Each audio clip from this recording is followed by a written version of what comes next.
말씀의 제목이 무엇을 하고 있는가입니다. 설날이고 또 구정이라고도 하죠. 오늘 말씀을 준비하면서요, 설에 맞는 그러한 말씀을 전하면 좋겠다라고 생각했습니다. 첫 번째로 고민한 것은 가정을 주제로 말씀을 나눌까, 아니면 가족관계, 친척관계, 친구들, 고향 여러 가지를 생각해 보았습니다. 명절과 관련된 말씀을 좀 전하면 좋겠다라는 생각을 가지고 성경을 읽었습니다. 정확히 말하면 성경을 뒤적거리고 있었습니다. 그러다가 문득 알게 되었습니다. 참 어리석다라는 것을 정확히 말하면 다시 한번 깨닫게 되었습니다.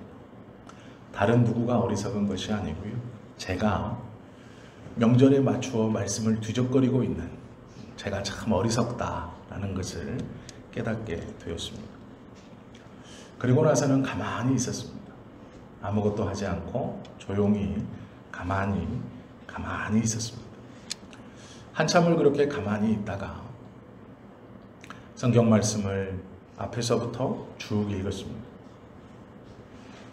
마가복음을 다 읽고 마태복음을 읽는 중 오늘 본문 26장 31절 35절에서 읽는 것을 멈추었습니다. 이유는 31절에서 35절까지 성경에서 말씀하고 있는 이 베드로의 모습이 꼭 저의 모습과도 비슷했기 때문에 그렇습니다. 그래서 오늘은 이 본문의 말씀을 우리가 함께 좀 보려고 합니다. 본문 말씀 이후에 비참하게 잘못되어 당당했던 모습에서 한순간 초라한 모습으로 곤두박질치는 베드로를 만날 수 있습니다. 베드로는 호언장담했습니다. 끝까지 예수님을 따르겠다고 소리쳐 당당하게 말하던 제자였습니다. 다른 사람은 다 버려도 자신은 버리지 않고 주님을 따르겠다고 큰 소리를 쳤습니다. 그 말을 한 지 몇 시간이 되지 않아 그 장담대로 맹세하며 주님을 부인합니다. 베드로가 주님을 떠나지 않겠다고 말했을 때의 그의 마음은 진심이었습니다. 정말로 그의 마음에 주님에 대한 열망이 가득 찼습니다. 그리고 베드로가 당당히 제자들과 주님 앞에서 모두 버려도 저는 주님을 떠나지 않겠습니다 라는 말은 거짓말이 아니었습니다. 100% 진실이었고 그렇게 마음을 굳게 먹고 또한 이야기했습니다. 그건 거짓이거나 어떤 다른 마음을 품어서가 아니고 그 말이 진심이었기 때문에 당당하게 말할 수 있었습니다. 그러나 현실은 그렇게 진심이었고 당당하게 고백했던 몇 시간 후 베드로는 다짐하고 장담하며 예수님을 부인합니다. 본인은 전혀 원치도 않았고 상상하지도 못했던 이 일이 어떻게 일어난 것인가. 비극적으로 주님을 부인하는 이 사건이 베드로에게 왜 일어난 것인가. 오늘 그것을 좀 함께 보려고 합니다. 그리고 순간적으로 나약해지는 우리의 모습들도 좀 돌아보고 한 해를 시작하면서 어떤 마음으로 무엇을 하고 있어야 하는지를 함께 좀 보려고 합니다. 베드로는 주님을 사랑했습니다. 진심으로 좋아했습니다. 그래서 항상 옆에 있기를 원했습니다. 그리고 예수님을 존경했습니다. 베드로는 예수님을 위해서 자신의 삶의 아주 큰 부분인 자신의 삶에 먹는 것의 중심인 배를 버려두고 예수님을 쫓았다라고 성경은 기록합니다. 버려두었다라는 것은 내가 돌아온 다음에 잘 찾아서 써야지 하고 잘 깨끗이 닦아서 포장을 잘해서 안전한 곳에 보관해 놓는다는 의미가 아닙니다. 버려둔다는 것은 말 그대로 이제 이것은 아무것도 아니다 라고 하는 것이죠. 우리가 무엇인가를 버리면서 다음에 쓸 것을 염두에 두고 뒤돌아보고 누구도 손대지 못하게 잘 보관하는 것을 버렸다고 말하지 않습니다. 버렸다라는 것은 내팽개친 것이죠. 어떻게 되어도 상관없다라는 의미입니다. 베드로는 예수님을 쫓으면서 배를 내팽개쳐 두었습니다. 버려 두었습니다. 그렇게 진심으로 예수님을 쫓았습니다. 그리고 기뻤습니다. 예수님이 하시는 말씀들, 그리고 예수님께서 행하시는 기적들, 그것들을 경험하면서 기뻤고 존경스러웠고 정말로 좋아했습니다. 그런데 문제는 예수님을 좋아했고 사랑했고 진심으로 존경했고 따랐지만 예수님에 대해서 잘 몰랐습니다.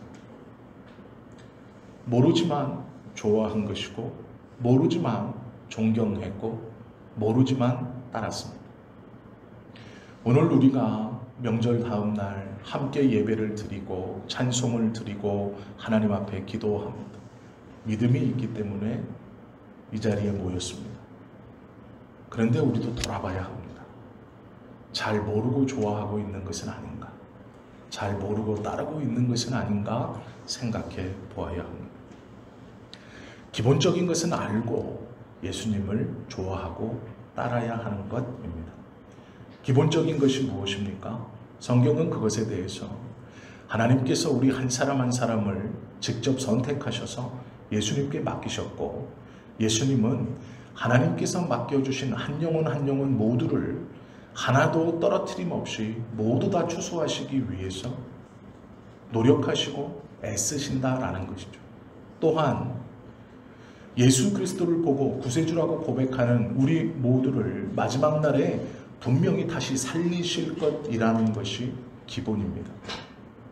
하나님이 나를 선택하셨고 예수님께 맡기셨고 예수님은 그 하나님께서 자신에게 맡긴 나를 끝까지 포기하지 않고 붙들고 계시고 내가 예수 그리스도를 보며 구세주라고 고백하는 그 고백으로 예수님께서는 마지막 날 나를 다시 살려주시겠다라고 하시는구나. 이것이 요한복음 6장에 있는 하나님의 뜻이고 예수님께서 하나님의 뜻을 행하며 내가 먹을 양식이다 말씀하신 기본입니다. 예수님은 십자가를 지시기 전에 여러 가지 방법으로 제자들에게 십자가에 대해서 말씀하셨습니다. 그러나 제자들은 그 의미를 전혀 다르게 이해했습니다. 왜요? 몰랐기 때문입니다. 예수님께서는 십자가가 구체적인 사건이라고 몇 번씩 얘기하셨습니다. 내가 달려 죽을 것이다. 그리고 사흘 만에 부활할 것이다. 그런데 제자들은 이렇게 알아듣습니다. 아, 그렇구나. 예수님은 우리가 깨닫지 못하는 심오한 말씀들을 자주 하시니까 이 십자가에 달리신다는 것도 어떤 영적인 의미가 있겠지. 그래, 정신적으로 책임을 지라는 말이겠지. 또 마음을 먹어 희생하며 살라는 말이겠지. 그렇게 생각했습니다. 그렇지 않습니다. 십자가의 사건은 사건이고 일어난 일이고 그것은 직접 경험되어지는 일입니다. 우리가 하나님의 말씀을 받으며 제자들과 같이 생각합니다. 그래, 마음을 잘 먹고 희생하며 살아야지. 그래, 내가 정신을 똑바로 차리고 믿음으로 살아야지. 십자가의 사건을 예수님은 실제적인 사건으로 내가 죽고 채찍에 맞고 직접 피를 흘리고 사흘 만에 다시 살아나는 사건으로 이야기했지만 제자들은 그래, 정신적 수양을 잘하자. 그래, 내가 예수님 마음을 품고 희생하며 살자. 내가 조금 더 이해하며 살자. 내가 조금 더 참으며 살자. 그래, 십자가를 지는 심정으로 그렇게 내가 살자라고 오해했습니다. 우리 또한 하나님의 말씀을 받으며 그러고 있습니다. 그래, 내가 그리스도인들처럼 살자. 그래, 내가 희생하고 참아주고 웃어주며 살자. 그러한 마음으로 사는 것이 성경의 말씀이고 하나님께서 나에게 원하시는 믿음의 삶의 모습이겠지라는 것이죠. 그러나 예수님께서 말씀하신 십자가는 실제로 피가 뚝뚝 떨어지는 십자가입니다. 실제로 살이 쫙쫙 찢어지는 십자가입니다. 수치와 고통에 못 박히는 십자가입니다. 그러나 제자들은 예수님의 십자가를 그렇게 생각하지 않았습니다.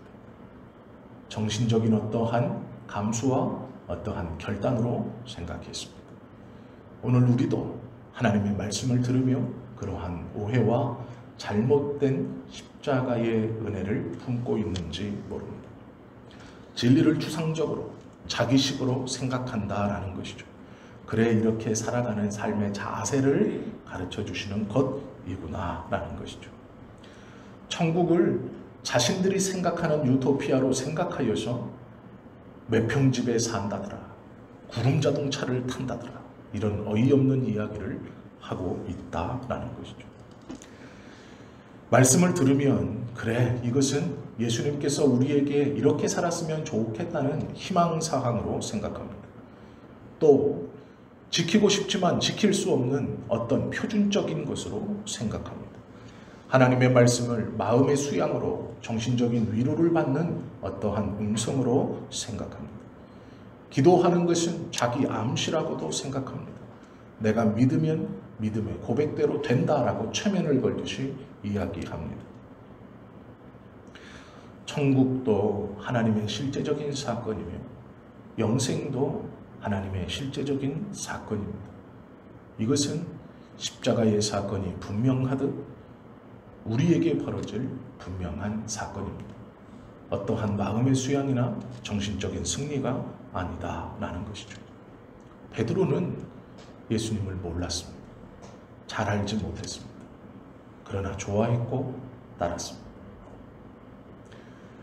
예수님을 잘 모르고 쫓았던 베드로는 또한 자기 자신을 잘 몰랐습니다.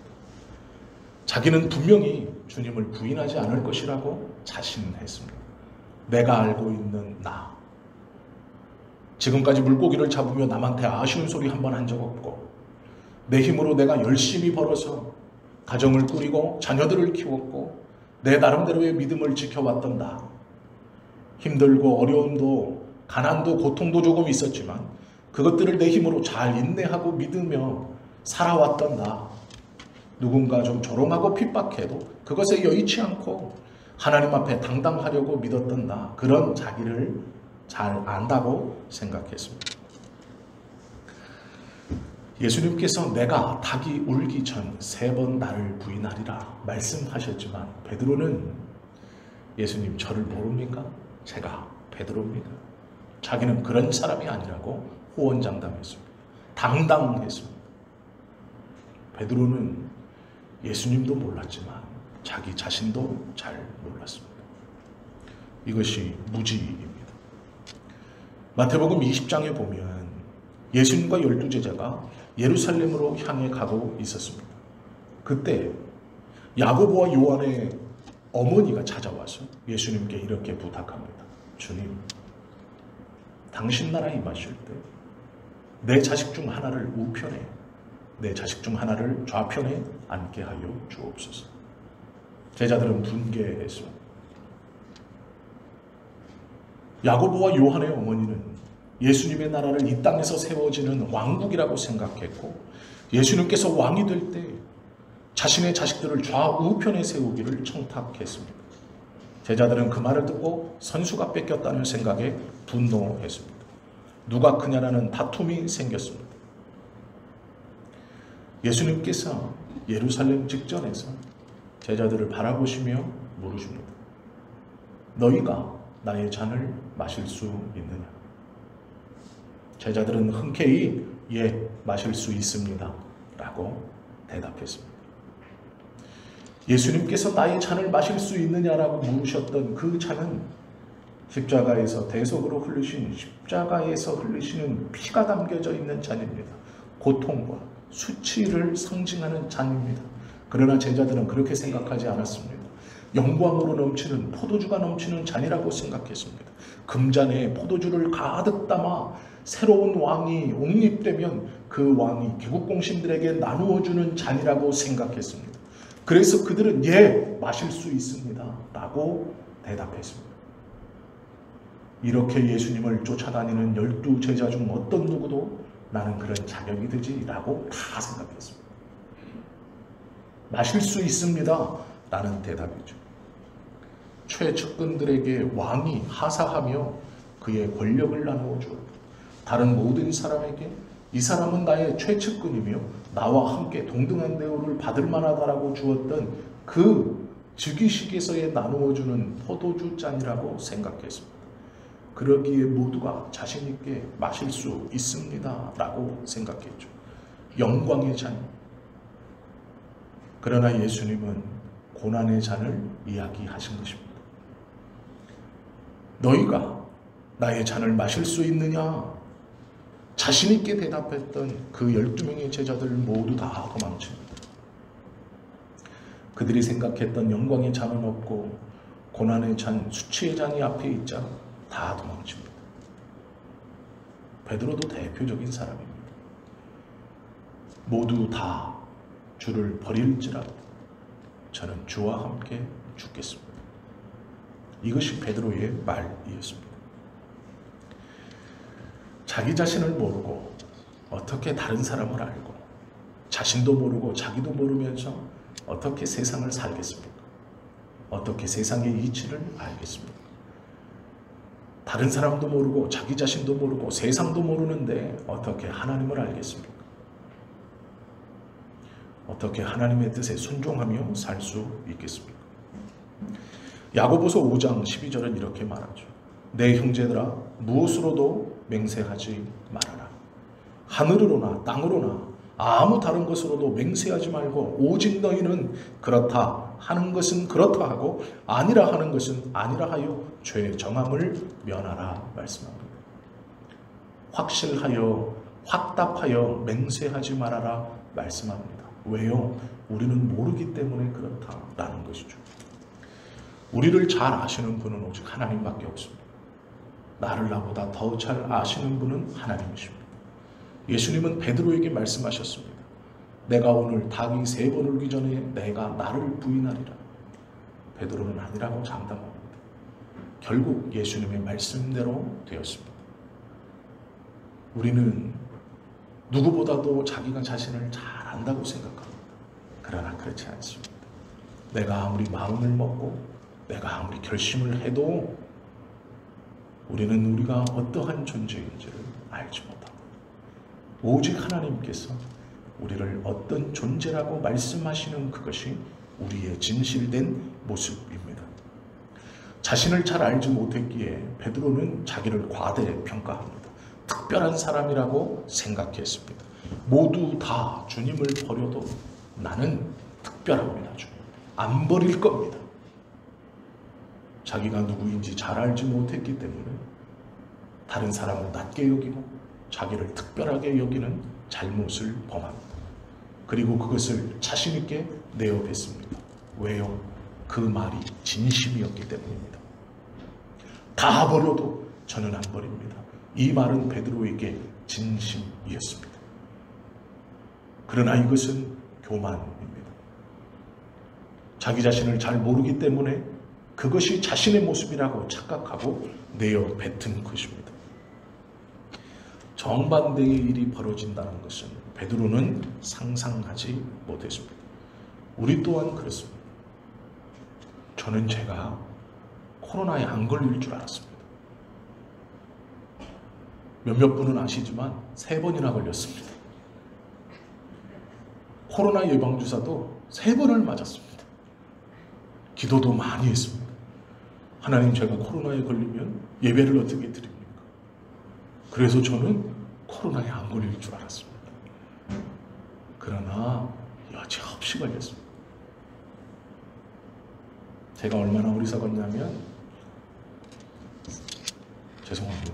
나이 40이 넘으니까 2년에 한 번씩 정기검진을 받으라고 국가에서 그럽니다. 그래서 그걸 신청해서 받았는데, 수면 내시경을 하시겠어요? 아니면 그냥 하시겠어요? 묻더라고요. 제가 걱정을 했습니다. 어떤 걱정을 했느냐? 마취제가 나랑 안 통하면 어떡하지? 내가 이렇게 의식이 분명하고 또렷하고 기도도 많이 하고 성경도 많이 보고 공부도 많이 해서 내 뇌가 보통 사람하고 달랐어. 마취제가 안 들면 어떡하지? 그래서 제가 의사 선생님께 당연하게 여쭤봤어요. 수면 내시경 했는데 안 통하는 사람도 있습니까? 의사 선생님이 웃으시면서 없습니다. 이렇게 말씀하셨어요. 근데 저는 불안했습니다. 왜 불안했을까요? 수면 마취가 안 통할까 봐 불안했습니다. 왜요? 저는 그것을 해본 적이 한 번도 없습니다. 제 몸에 마취제가 들어온 적이 한 번도 없습니다. 그렇기 때문에 불안했습니다. 그런데 놀라운 일이 벌어졌습니다. 자, 약이 들어갑니다. 이제 그냥 주무시면 됩니다 하고 일어났는데 끝났어요. 기억이 안 납니다. 들어오는 주사를 꽂는 것까진 봤는데 그 다음부터는 모르겠어요.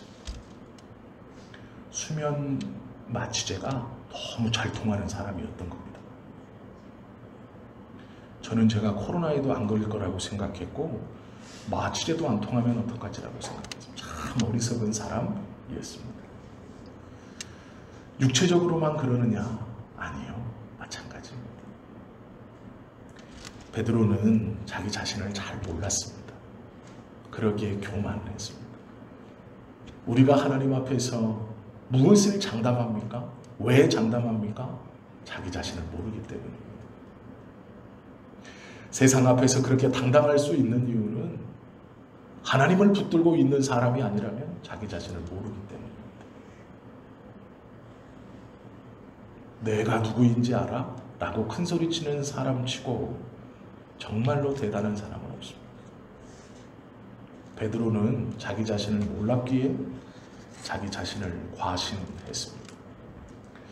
우리가 세상에 살면서 교만하지 않아야 할 이유가 이것입니다. 우리는 우리 자신을 모릅니다. 그러기에 우리는 우리 자신을 과대평가하고 있습니다. 내가 믿음으로 이것도 할 것이다. 내가 믿음으로 저것도 할 것이다. 아니요. 우리 힘으로는 그것을 할 수 없습니다.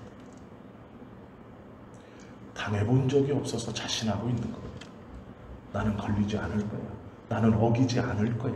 나는 이겨낼 수 있을 거야. 아니에요. 만약에 그것에 우리의 문제가 되고 실질적으로 나의 삶에 벌어진다면 우리의 힘으로 이길 수 없다는 것을 단번에 알아냅니다. 단번에 깨닫습니다.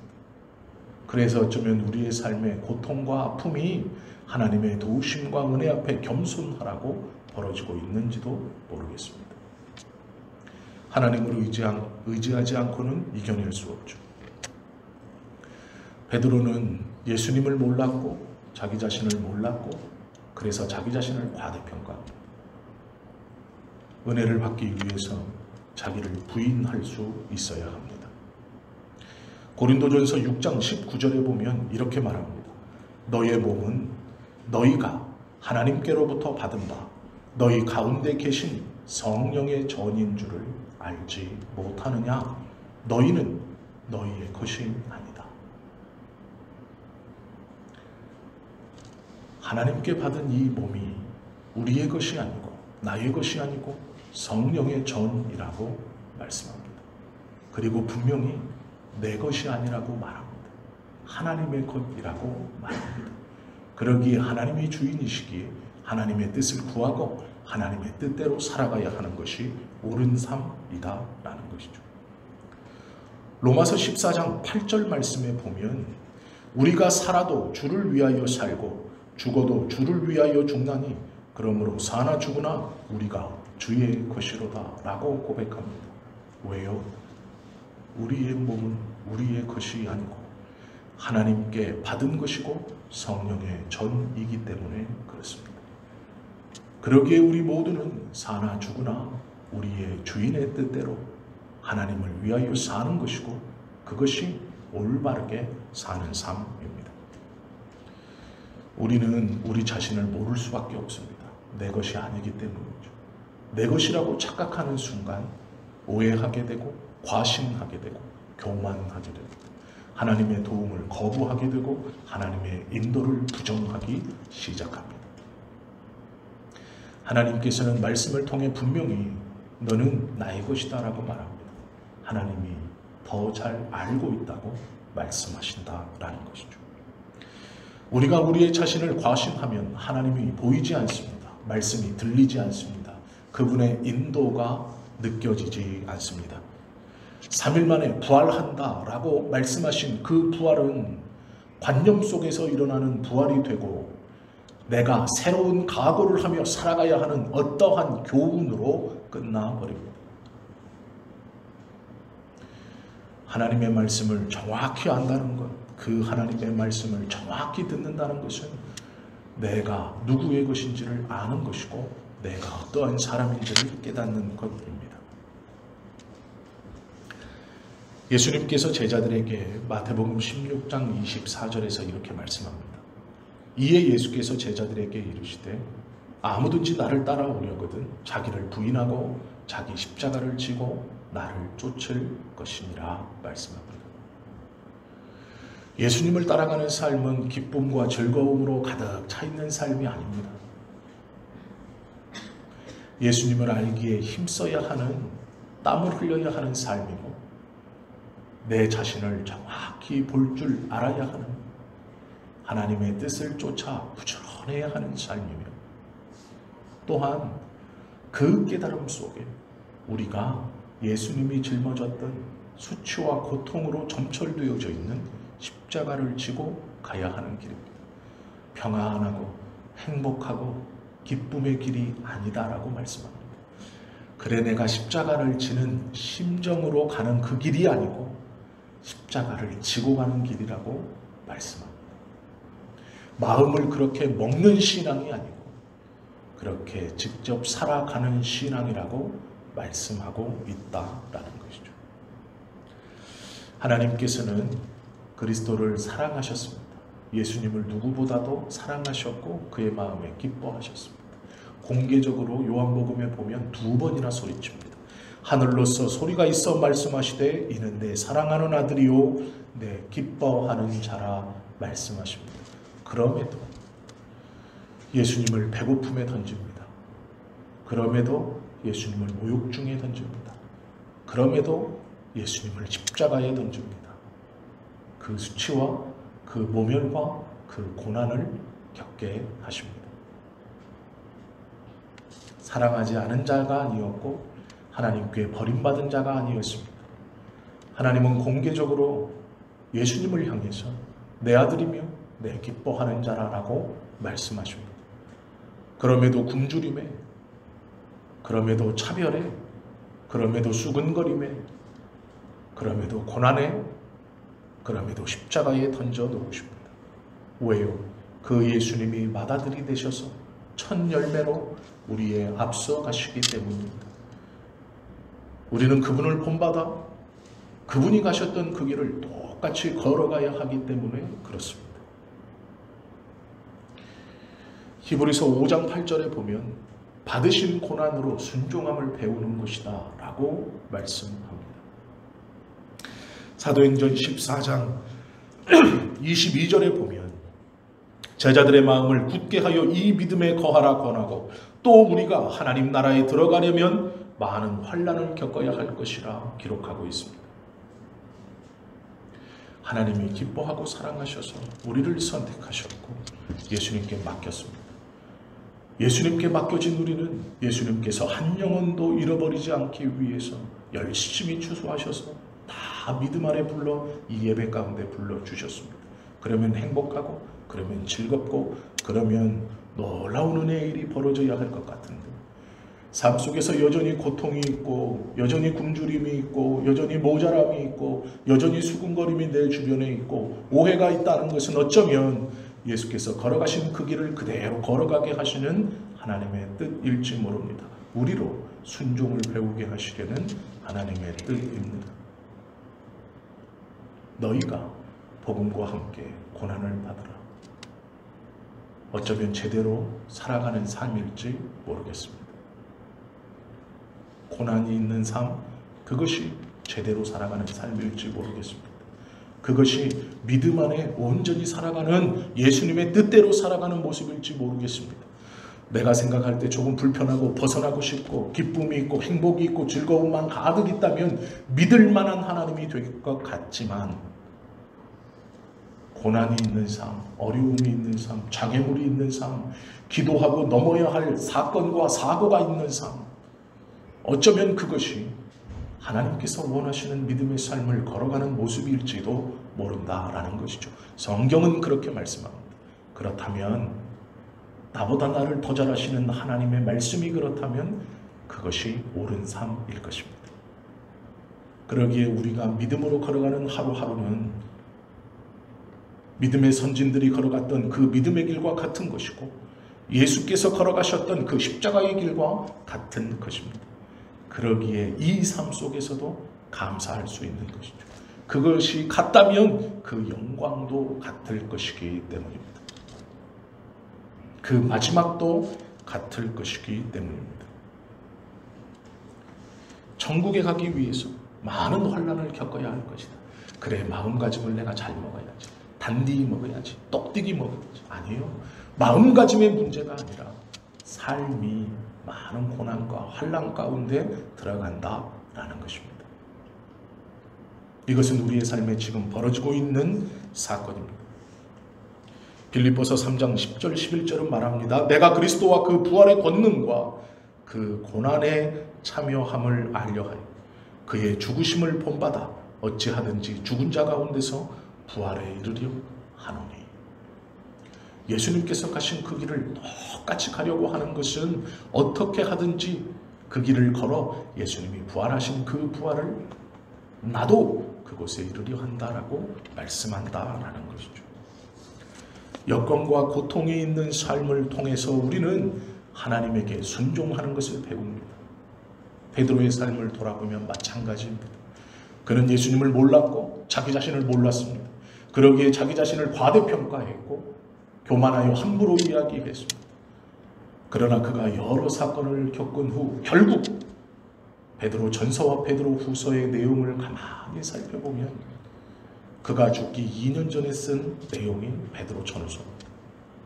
그곳에 보면 믿음이 무엇인가를 너무 자세히 표현해 놓고 있습니다. 하나님의 뜻을 온전히 쫓아가는 것이 어떤 삶인가를 너무 자세히 표현해 놓고 있습니다. 그리고 믿음의 후세대들에게 그 길을 잘 걸어가라고 권면하고 있는 것을 우리는 봅니다. 하나님께 순종한다라는 것은 예수님을 알고 자기 자신이 누구임을 알고 자기 자신을 과대평가하지 않고 하나님의 뜻을 깨달으려고 노력하고 내 생각이 아닌 말씀을 쫓아 사는 것입니다. 결국 그리고 그 말씀을 순종하여서 하나님 앞에 겸손함으로 하나님의 말씀에 순종하는 삶입니다. 성경에 보면 여러 믿음의 사람이 있지만 하나님께서 어떤 개인을 보시고 내 마음에 합하다라고 말씀한 사람이 있습니다. 꼭 맞는다라는 말이에요. 내 마음과 그가 꼭 맞아. 틈이 없다. 너무 마음에 든다라는 것이죠. 그 사람이 다윗입니다. 시편에 보면 이 다윗이 시편 30편 6절 7절에 보면 놀라운 고백을 합니다. 형들에게 치여 막내 아들로 태어났지만 이쁨 받지 못하고 집 밖으로 쫓겨나 들에서 양을 치던 그 다윗이 하나님께서 보낸 하나님의 사람인 사무엘의 선택을 받아 이스라엘의 왕으로 기름 부음받습니다.